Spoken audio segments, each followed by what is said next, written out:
Dr. Yella Kethmiran pressed her long, delicate fingers against the cold metal console of the research ship Kithara. Her large, dark eyes studied the readings that made no sense. The Villani scientist had spent her entire life studying the cosmos, but nothing had prepared her for what floated before them in the empty void of space. "Captain, you need to see this," she called across the bridge. Her voice carried the musical quality typical of her species, but worry made it sound different today. Captain Theron walked over on his four thin legs, his silver skin reflecting the soft blue lights of the ship's instruments. Like all Villani, he stood nearly 8 feet tall but weighed less than most humans. Their bodies had evolved for low gravity and peaceful exploration, not for the horrors they were about to face. "What is it, Doctor?" he asked, looking at the massive shape on their screens. The thing before them stretched for miles through space. It looked like a giant creature made of crystal and starlight, but parts of it were dark and broken. Strange growths covered its surface like a disease eating it alive. "I believe it's a void shepherd," Yella whispered. The bridge fell silent. Every child in the galaxy knew the stories of the void shepherds. Ancient beings that swam through space itself. Older than most stars, but they were just stories. Legends. Myths told to make the universe seem less empty and cold. "That's impossible," Captain Theron said. "They don't exist." Yella's instruments told a different story. The readings showed a massive life form, injured and dying. Its energy patterns matched the old descriptions from the myth books. More importantly, something was wrong with it. "Very wrong. Captain, I'm detecting smaller organisms on its surface. They appear to be feeding on it." The view screen zoomed in, showing the dark growths more clearly. They moved and pulsed like living things.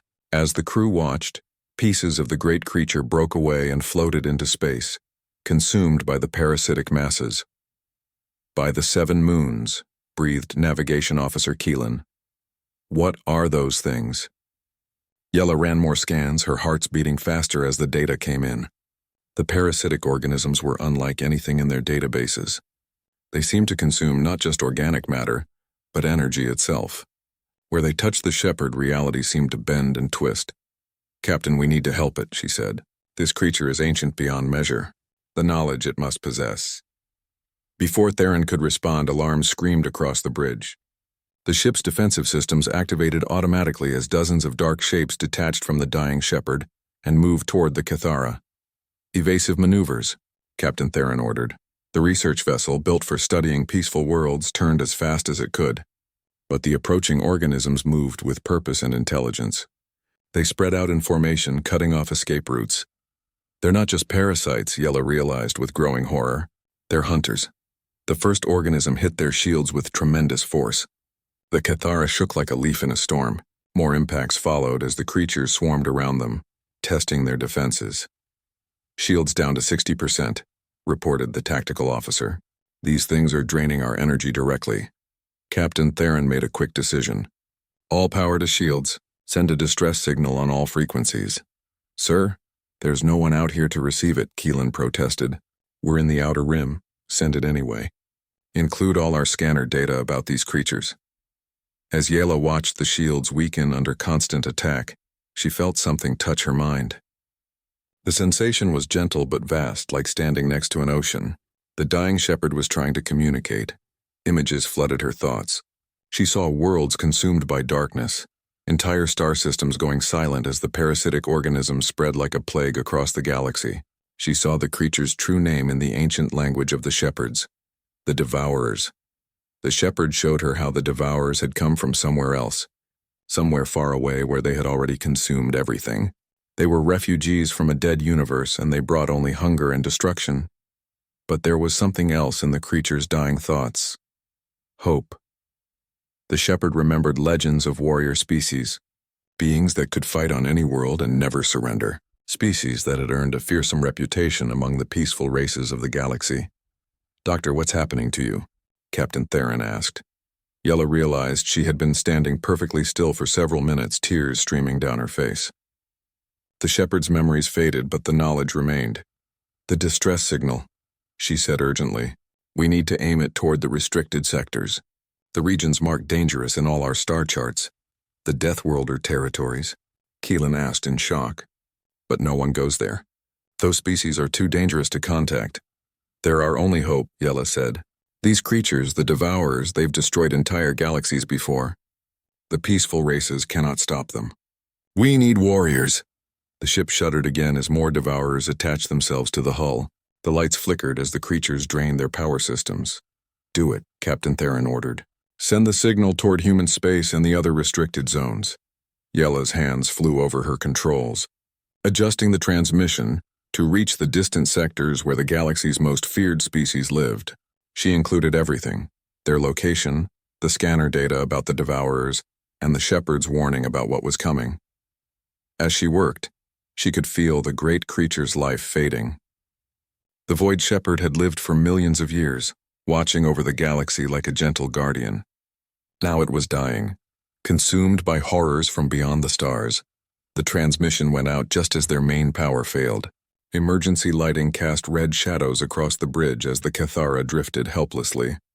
Through the viewports they could see more Devourers arriving, drawn by the energy they had already consumed. Signal sent, Yella reported. Now we wait and hope someone receives it. And if they don't? Captain Theron asked. Yella looked at the dying shepherd, its beautiful crystalline form now half consumed by the dark parasites. Then these creatures will spread across the galaxy, consuming everything in their path. Every world, every species, every spark of life. The bridge fell silent except for the sound of failing systems. Outside, the Devourers continued their work, growing stronger with each passing moment. The research ship that had started the day studying peaceful worlds now found itself at the center of a crisis that threatened all life in the galaxy. In the distance, the last light faded from the Void Shepherd's ancient form. But somewhere in the darkness between the stars, a signal raced toward regions of space that most species avoided. It carried a desperate plea for help and crucial information about an enemy that could destroy everything. The signal reached the edge of human space just as the Kethera's shields finally failed. Whether anyone would answer the call remained to be seen. But for the first time in galactic history, the peaceful races had reached out to the warriors they had always feared. The Devourers had never faced an enemy that fought back.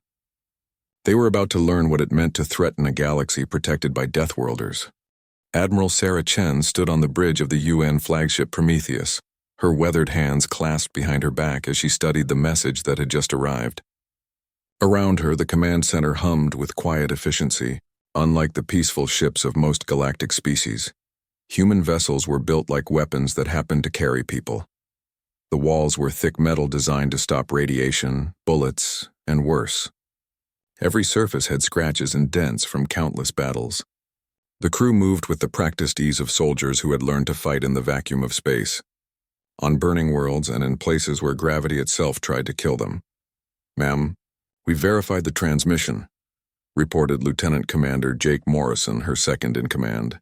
His voice carried the flat accent of someone born on Mars, where the thin atmosphere made every breath a conscious effort. "It's definitely from the Volani research vessel. The scanner data checks out." Chen nodded, her dark eyes never leaving the tactical display. The data from the alien ship painted a picture that made her stomach tighten. Parasitic organisms that consumed energy itself. Creatures that had already destroyed multiple star systems. An enemy that viewed all life as nothing more than food. "Analysis, Lieutenant Morrison? It's bad, Admiral. Really bad. These devourer things move fast and adapt faster. They're not just eating matter. They're consuming the fundamental forces that hold atoms together. If they spread unchecked, total galactic extinction," Chen finished. She had seen enough wars to recognize an existential threat when it appeared. "How long until they reach inhabited systems? Based on their current expansion rate? 6 months, maybe less." Chen turned to face her bridge crew. Every person here had been born on worlds that would kill most galactic species within hours. Earth itself was classified as a Class Durins death world by the Galactic Council, a designation that meant unsuitable for intelligent life. Yet humans thrived there, just as they had learned to thrive everywhere else. "Contact the other Deathworlder fleets," she ordered. "Send them everything we have on this threat. Tell them it's time for another war council." The communications officer, a woman whose ancestors had survived the ice storms of Europa, began sending encrypted messages to the darkest corners of known space. Within hours, similar scenes were playing out on ships across the galaxy's most dangerous regions. On the crystalline bridge of the Shakarn dreadnought Molten Fury, Warsinger Kazakh studied the human transmission with eyes that could see through solid rock. The Shakarn had evolved on a world where the ground itself was liquid fire, where the atmosphere was poison, and where the weak died before their first breath. They built their ships from living crystal that grew stronger under stress. The humans call for war, Kazakh announced to the crew, his voice creating harmonics in the crystal walls. These devourers threaten all life. We answer. The Molten Fury began moving toward the rendezvous point, its crystal hull generating its own heat as it prepared for battle. Behind it, a dozen more Shakarn vessels followed, each one a work of art that could survive direct impact with a star. In the deep void between galaxies, the Nexari received the message through their living ships. The Nexari were not truly separate from their vessels. They had bonded with the biomechanical creatures in a symbiosis that allowed both species to survive in the crushing emptiness of space. Captain Symbiont Irakes felt the ship's excitement as it tasted the chemical signatures in the human transmission. War sent. The ship communicated through direct neural link. Prey that fights back. Good hunting. Yes, Irakes agreed. These devourers will learn what happens when they threaten our galaxy. The living ship began to move, its organic systems adapting to the journey ahead. Around it, other Nexari vessels stirred like sleeping giants, their biomechanical hearts beating faster as they prepared for combat. On the bridge of the Prometheus, Admiral Chen watched as confirmations came in from across Deathworlder space. Species that had been quarantined by the Galactic Council for being too dangerous were volunteering to defend the very civilizations that feared them. The Vrex pack hunters from the world where everything tried to eat everything else, the Burning Sands Confederation, whose homeworld was so radioactive that they glowed in the dark. The Deep Void hunters who had evolved in the space between stars and saw the universe in ways that hurt other species' minds to contemplate. Impressive response time, Morrison noted. 47 Deathworlder fleets confirmed and moving to rendezvous. Chen allowed herself a thin smile. When the galaxy's predators unite, even cosmic horrors should be worried. The Prometheus began its journey toward the meeting point, deep in the neutral zone between human and Shakarn space. As they traveled, Chen reviewed everything they knew about the Devourers. The enemy was unlike anything they had faced before, not just dangerous, but actively hostile to the existence of life itself. But Chen had been born in the ruins of old Detroit, where acid rain fell from poisoned skies and the very air could kill an unprotected human in minutes. She had cut her teeth fighting the resource wars of the 23rd century, where entire planets were contested with weapons that could crack continents. She had led humanity's forces in the Titan campaign, where they fought in temperatures that turned atmosphere solid. The Devourers might be cosmic horrors, but humans had been dealing with hostile environments since before they left their death world. And now they had allies who were just as tough, just as stubborn, and just as willing to fight. As the fleet assembled in space, Chen couldn't help but think about the irony. For centuries, the peaceful species of the galaxy had viewed the Deathworlders with fear and suspicion. They built barriers and restrictions to keep the dangerous species contained. They whispered about human brutality and Shakarn rage and Vrex pack-hunting instincts. Now those same peaceful species were about to learn why evolution had produced warriors. The galaxy needed its guardians, and the Deathworlders were ready to answer the call. Admiral, the communications officer reported, we're receiving a priority transmission from the Villani research vessel. They're still alive, but barely. The Devourers are using their ship as a base to spread into nearby systems. Chen's expression hardened. Then we'd better hurry. Signal the fleet. Maximum burn to the target zone. It's time to introduce the Devourers to the concept of prey that fights back. The Prometheus surged forward, its engines pushing the massive vessel to speeds that would have torn apart ships built by peaceful species. Around it, the greatest concentration of military power in galactic history began to move toward a single destination. The Devourers had consumed entire galaxies before. They had never faced an enemy that had evolved to thrive in hell itself.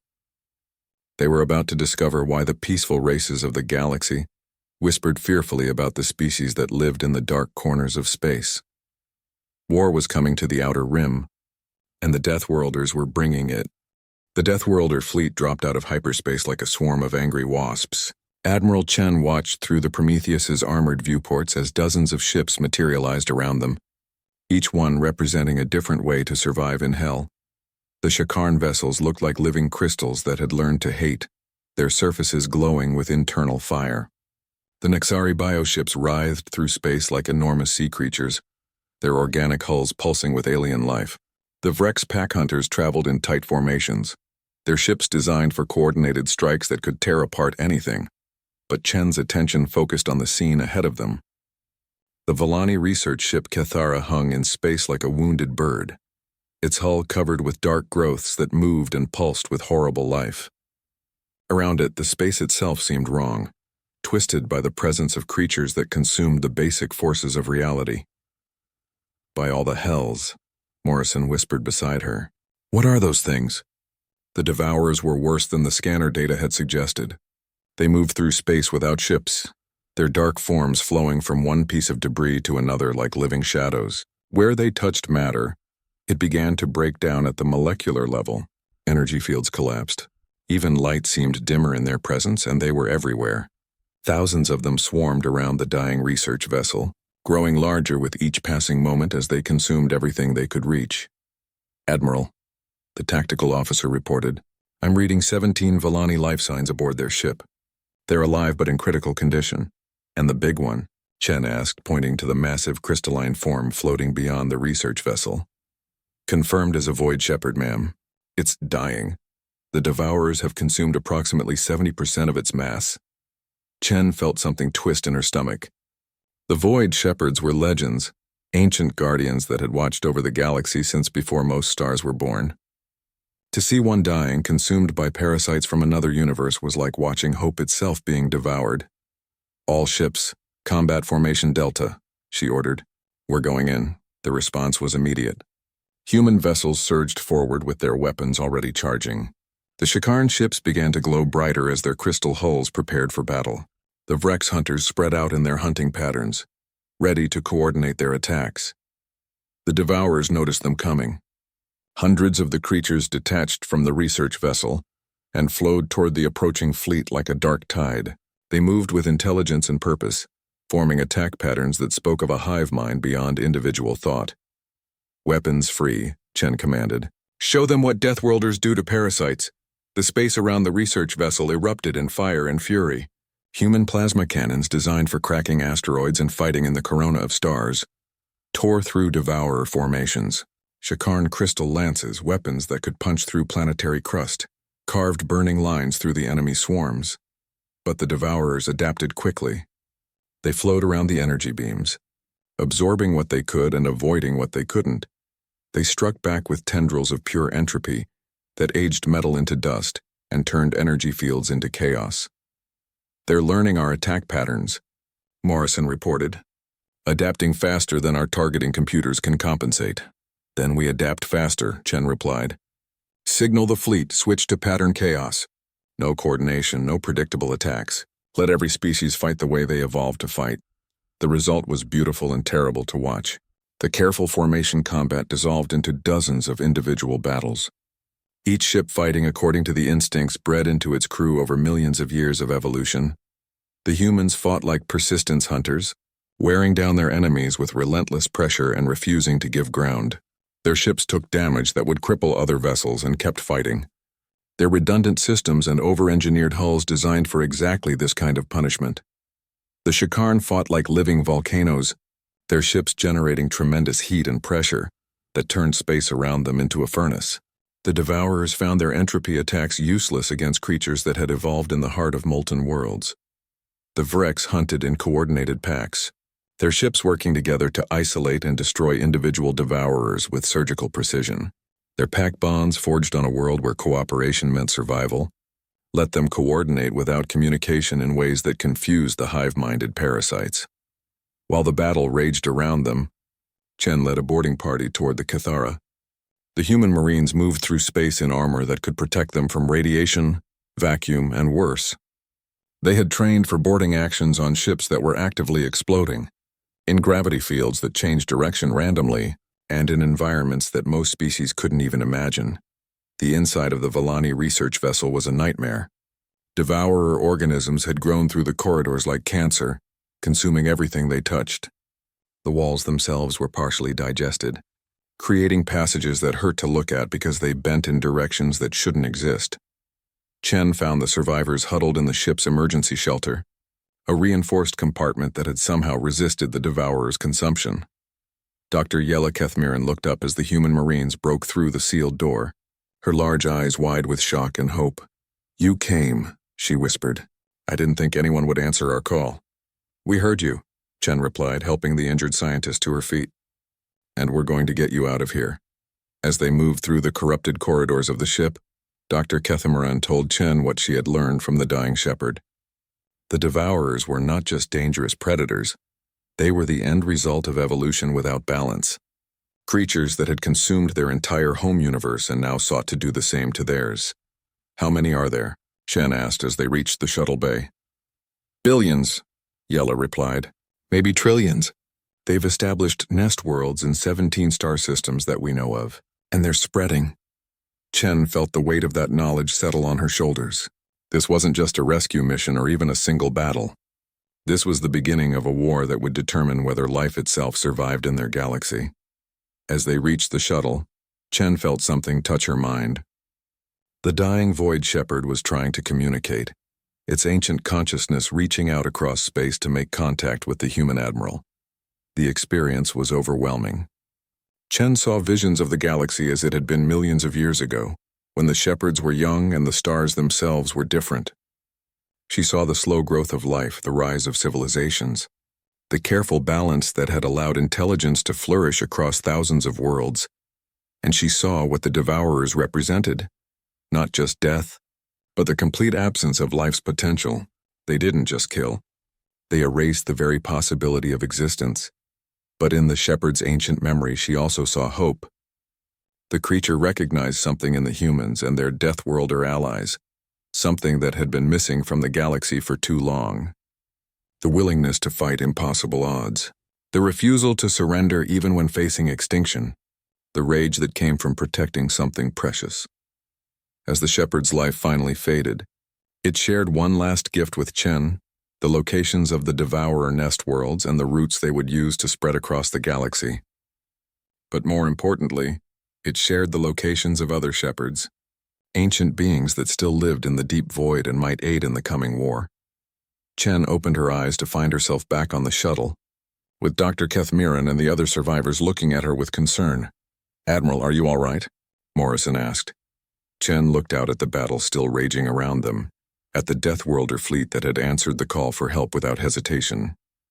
She thought about the nest worlds waiting in the darkness and the ancient allies that might join their cause. "Signal the fleet," she said. "We're falling back to regroup." This was just the beginning. As the Deathworlder ships began their withdrawal, carrying the rescued Villani with them, Chen realized that everything had changed. The galaxy's peaceful species had reached out for help, and the warriors had answered. Now they all faced a threat that would test the limits of what life itself could endure. The Devourers had never faced an enemy that fought back with such fury.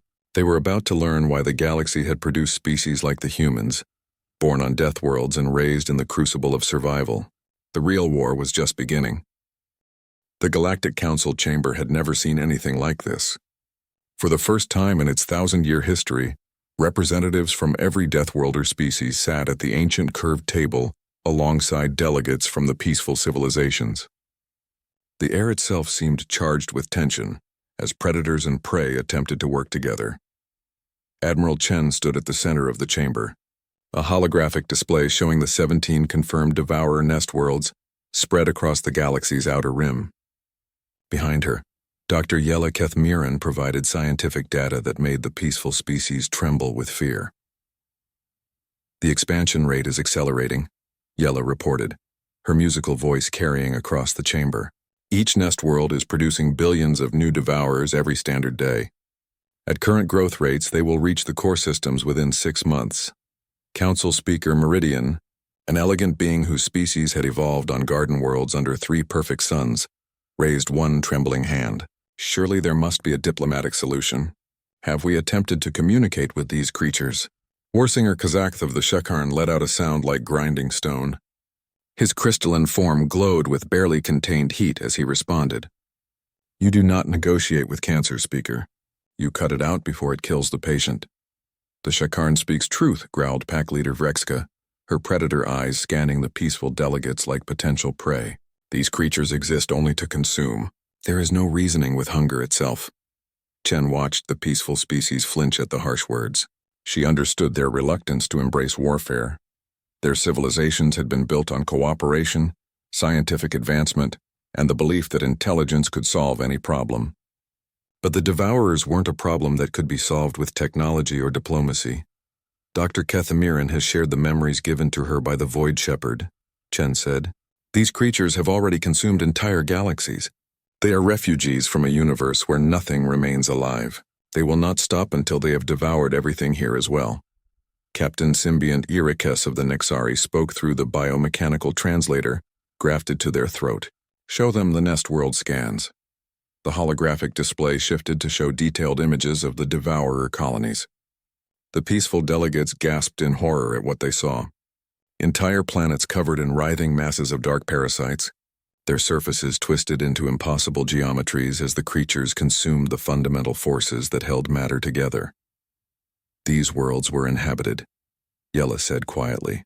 The Zephyrin colonies in the Outer Arc, the mining stations of the Tellurian Consortium. Billions of lives consumed in a matter of weeks. Speaker Meridian's elegant features had gone pale. What do you propose we do? Chen activated another section of the display, showing tactical projections that had taken the combined military genius of every Deathworlder species to develop. Operation Shepherd's Gambit. Simultaneous assaults on all 17 nest worlds, designed to prevent the Devourers from fleeing to establish new colonies. The peaceful delegates stared at the battle plans with expressions of shock and confusion. The scope of the operation was beyond anything they could imagine. Millions of warriors, thousands of ships, coordinated attacks across multiple star systems. This is total war, whispered Council Member Althan of the Botanical Confederation. Yes, Chen replied simply, because anything less will result in total extinction. Warsinger Kazakh stood, his crystalline form refracting the chamber's light into rainbow patterns. Each Deathworlder species will take responsibility for nest worlds that match our environmental advantages. My people will assault the volcanic worlds, where our crystal flesh can withstand the heat. Pack Leader Vrexka's ears flattened against her skull in the gesture her species used to show determination. The Vrex will take the jungle worlds and the hive colonies. Our pack tactics will turn the Devourers' numbers against them. Captain Symbiont Irikes pulsed with bioluminescent patterns. The Nexari claim the void colonies and the gas giant nests. Our ships can fight in environments that would destroy mechanical vessels. One by one, the Deathworlder representatives claimed their targets. The Deep Void Hunters would assault the colonies in the space between stars. The Burning Sands Confederation would attack the irradiated worlds. The Icewalker clans would take the frozen moons where the cold could kill most species in seconds. And humans? Asked Speaker Meridian. Chen's smile was sharp as a blade. We'll take the worst ones. The nest worlds that combine multiple environmental hazards. We're very good at adapting to hostile conditions. Council Member Althan leaned forward, his plant-like features rustling with agitation. But how can we support such an operation? Our fleets are designed for exploration and research, not warfare.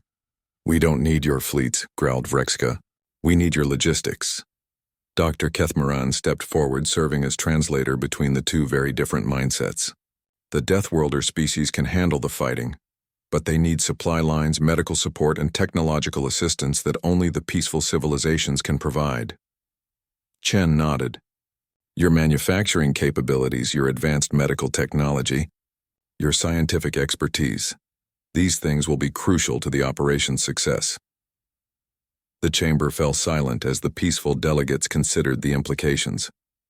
They were being asked to support the largest military action in galactic history, to provide aid to species they had always feared and avoided.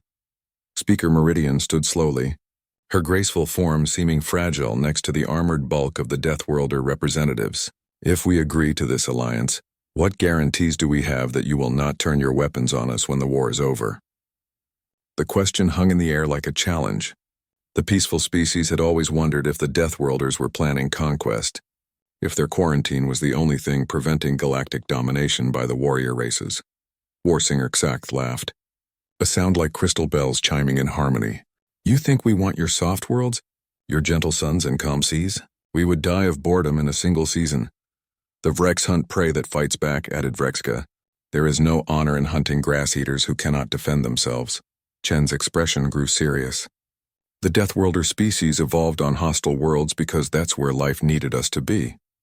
We became warriors because the universe required guardians. We're not interested in ruling your peaceful worlds.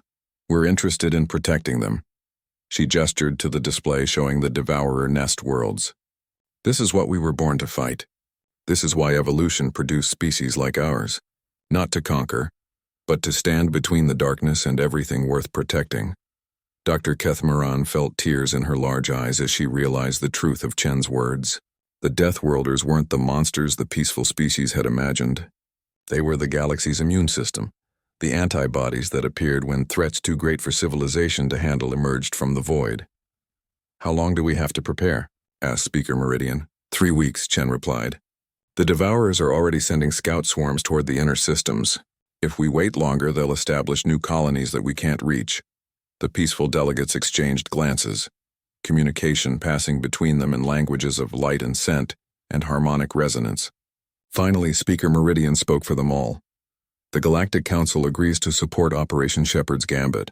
Our resources, our technology, our manufacturing capacity, all of it is at your disposal.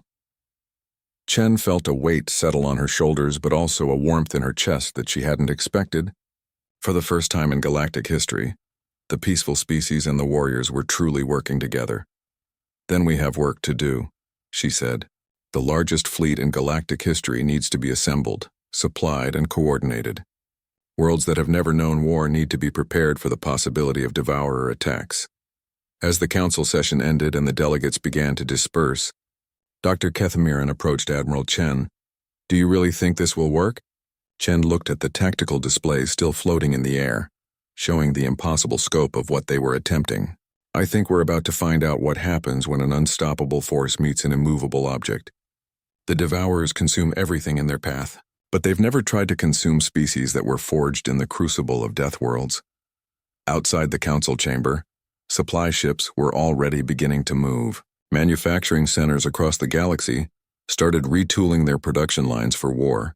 Medical stations prepared for casualties on a scale never before imagined. And in the deep void, ancient shepherds began to stir, feeling the call to one final battle against the darkness that had already consumed so much. The galaxy was preparing for war, and for the first time in its history, predator and prey would fight side by side against an enemy that threatened them all. Operation Shepherd's Gambit began with the largest coordinated military action in galactic history. Across 17 star systems, Deathworlder fleets dropped out of hyperspace simultaneously, catching the Devourer colonies in a perfectly timed assault that had taken weeks of planning and the combined tactical genius of every warrior species admiral. Chen stood on the bridge of the Prometheus as her task force approached Nestworld Prime, the largest Devourer colony and the heart of their expansion into the galaxy. The planet below had once been a garden world, home to the artistic Zelani species and their floating crystal cities. Now it was a writhing mass of dark parasites that had consumed not just the inhabitants, but the very laws of physics that governed the world. Preliminary bombardment ineffective, reported Lieutenant Morrison. The orbital strikes are being absorbed by the planetary organism. Chen nodded grimly. The Devourers had turned the entire planet into a single massive creature, one that fed on energy itself. Conventional warfare wouldn't work here. They would have to go down and face the enemy in close combat, on ground that actively tried to kill them. Signal the landing force, she ordered. We're going in. Across the galaxy, similar scenes were playing out as each Deathworlder species engaged the nest worlds that matched their evolutionary advantages.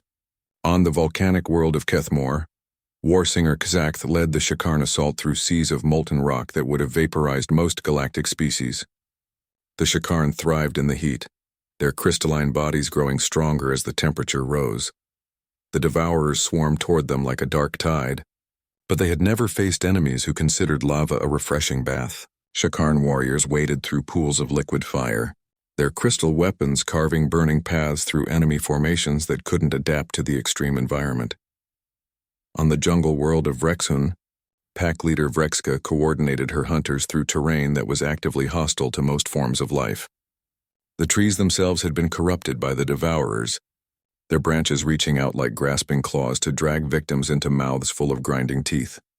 But the Vrex had evolved on a world where every plant, every animal, every microorganism was a potential predator.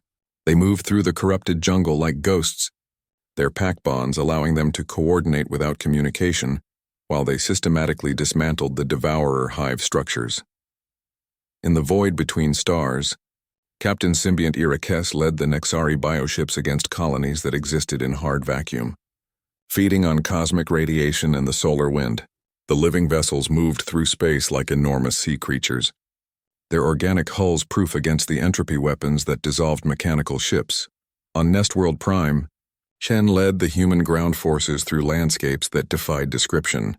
The Devourers had warped reality itself, creating regions where gravity flowed sideways, where time moved at different speeds, and where the ground opened into mouths full of hungry darkness. But humans had been born on a world that tried to kill them every day. They had learned to adapt to hostile environments, to improvise solutions to impossible problems, to keep fighting when any sane species would surrender. Chen's Marines advanced through the nightmare terrain with the stubborn persistence that had carried their species from the caves of Earth to the stars themselves. Dr. Yella Kethmiran coordinated the scientific aspects of the assault from the Orbital Command Center, working with researchers from every peaceful species to develop new weapons and countermeasures. She watched the tactical displays with growing amazement as the Deathworlder forces achieved what should have been impossible. "How are they doing this?" asked Dr. Meridian, the Galactic Council's scientific advisor. "The environmental conditions on those worlds should kill any organic life form." "That's exactly why they can do it," Yella replied. "The Deathworlder species evolved to survive in conditions that would destroy most life. What we see as impossible environments, they see as challenging but manageable terrain." The battle for Nestworld Prime reached its climax when Chen's forces located the primary Devourer consciousness deep in the planet's core. The creature was massive beyond comprehension, a living darkness that had consumed the planet's molten center and twisted it into something that existed in more dimensions than the human mind could process. The final assault took place in conditions that would have killed most galactic species instantly. The temperature was hot enough to melt steel, the pressure could crush starship hulls, and the radiation levels would have been lethal to unprotected life in seconds. But the human Marines fought on, their power armor and genetic modifications allowing them to function in hell itself. Chen found herself face to face with the Devourer Queen in a chamber that existed at the intersection of multiple realities. The creature was beautiful and terrible, a swirling mass of stars and darkness that spoke in languages that predated the birth of the galaxy. "You cannot stop us," it said in a voice like the death of suns. "We have consumed entire universes. Your galaxy will feed us as all the others have." "Maybe," Chen replied, priming the antimatter charges that would destroy the chamber and everything in it. "But you picked the wrong galaxy to start with. This one has guardians." The explosion that followed could be seen from orbit, a pillar of fire that reached from the planet's core to its surface. When the light faded, Nestworld Prime was silent for the first time in months. The Devourer consciousness was gone, and with it the coordination that had allowed the parasites to spread so effectively. Across the galaxy, similar victories were being achieved. The Shakarn had turned the volcanic world into a sea of purifying fire. The Vrex had hunted down every Devourer in their jungle stronghold, leaving only silence where the hive had once thrived. The Nexari had cleansed the void colonies with surgical precision that left no survivors. But the cost had been enormous. Thousands of Deathworlder warriors had died in the assault, and entire fleets had been damaged or destroyed. The peaceful species had lost manufacturing centers, research stations, and countless civilian lives to Devourer raids during the battle. As the surviving forces regrouped, Dr. Kethamiran received a transmission that made her heart skip a beat. It was from the deep void, where the last surviving void shepherds had been hiding for millions of years. The ancient beings emerged from their hiding places, no longer alone in the galaxy. They had felt the death of the Devourer consciousness and recognized what it meant. For the first time since their species began its long decline, they were not the only guardians of galactic life. "You have done something we thought impossible," the lead shepherd communicated to the assembled fleets. "You have not just defeated the Devourers, you have eliminated them completely from this galaxy. In all our long memory, no species has achieved such a victory." Admiral Chen, exhausted but victorious, responded from the bridge of the Prometheus. "We couldn't have done it without everyone. The Deathworlder species provided the warriors, but the peaceful civilizations provided the support that made victory possible. This was a truly galactic effort." The aftermath of Operation Shepherd's Gambit transformed galactic civilization in ways no one had anticipated. The peaceful species gained a new understanding of the Deathworlder races, seeing them not as dangerous predators but as the galaxy's protectors. The warrior species proved that their strength could be used to preserve life rather than destroy it.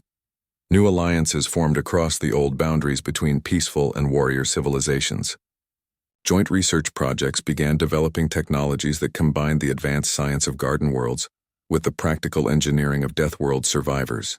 Trade agreements opened markets that had been closed for centuries. Dr. Kethmaron found herself serving as an ambassador between the two groups, helping to translate not just languages but entire ways of thinking about survival, cooperation, and the nature of strength itself. "The Devourers forced us to work together," she explained to a gathering of scientists and warriors. "But maybe that was the galaxy's way of teaching us that we're stronger together than apart." Admiral Chen, now promoted to Supreme Commander of the Galactic Defense Force, looked out at the stars and realized that something fundamental had changed.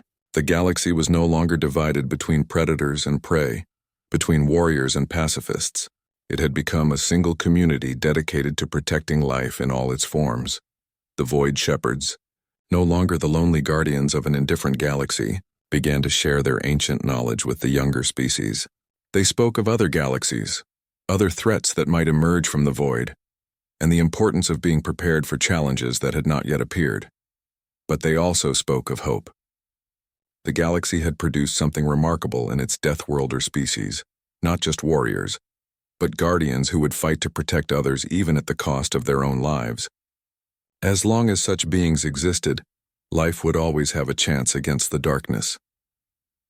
The last Devourer died on a frozen moon at the edge of known space, hunted down by a joint force of humans and ice walkers who refused to let even a single parasite escape. With its death, the galaxy became safer than it had been in millions of years. And in the deep void between the stars, new ships began to move.